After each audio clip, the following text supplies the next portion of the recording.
ఏం మాట నిలబెట్టుకున్నావు సన్నాసి అని నేను అనరాదైంది నాకు. మాట తప్పిన సన్నాసి, మోసం చేసిన సన్నాసి అని 100 సార్లు అనగలుగుతాను నేను నిన్ను. కానీ నాకు సంస్కారం ఉన్నది. నువ్వు ఎన్ని అబద్ధాలు ఆడినావు. ఈయనట అన్ని మాటలు నిలబెట్టుకున్నాడట. ఏం చెప్పినావు నీ మేనిఫెస్టోలో? 100 రోజుల్లో 6 గ్యారెంటీలు అమలు చేస్తా అని మాట తప్పిన సన్నాసివి నువ్వు కాదా? డిసెంబర్లో ఇందిరమ్మ రాజ్యం వస్తుంది, 4000 పింఛన్ ఇస్తావా, నీ మన్మడు కాళ్ళు ఒత్తుతాడని చెప్పి ఓట్లేయించుకొని మోసం చేసిన సన్నాసివి నువ్వు కాదా? ఇచ్చినవా 4000 పింఛన్? మహిళలకు 2500 రూపాయలు ఇచ్చినవా?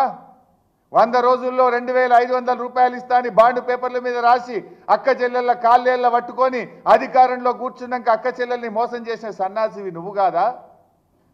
విద్యార్థులకు 5 లక్షల భరోసా కార్డు ఇస్తా అని మోసం చేసిన సన్నాసివి నువ్వు కాదా? ఏడాదిలోగా 2 లక్షల ఉద్యోగాలు ఇస్తా అని నిరుద్యోగులను మోసం చేసిన సన్నాసివి నువ్వు కాదా? ఇట్లా చెప్పాలంటే చాలా ఉన్నాయి.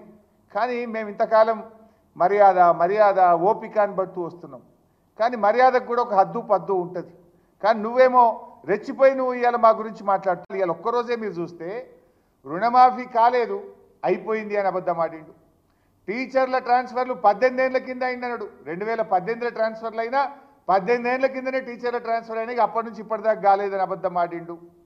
బీఆర్ఎస్ హయాంలో రీజనల్ రింగ్ రోడ్ శాంక్షన్ అయితే అది నా హయాంలో శాంక్షన్ అయిందని మాట్లాడతాడు. ఇట్లా ఇవాళ ఒక్కరోజు ఒక 10 అబద్ధాలు ఆడిండు.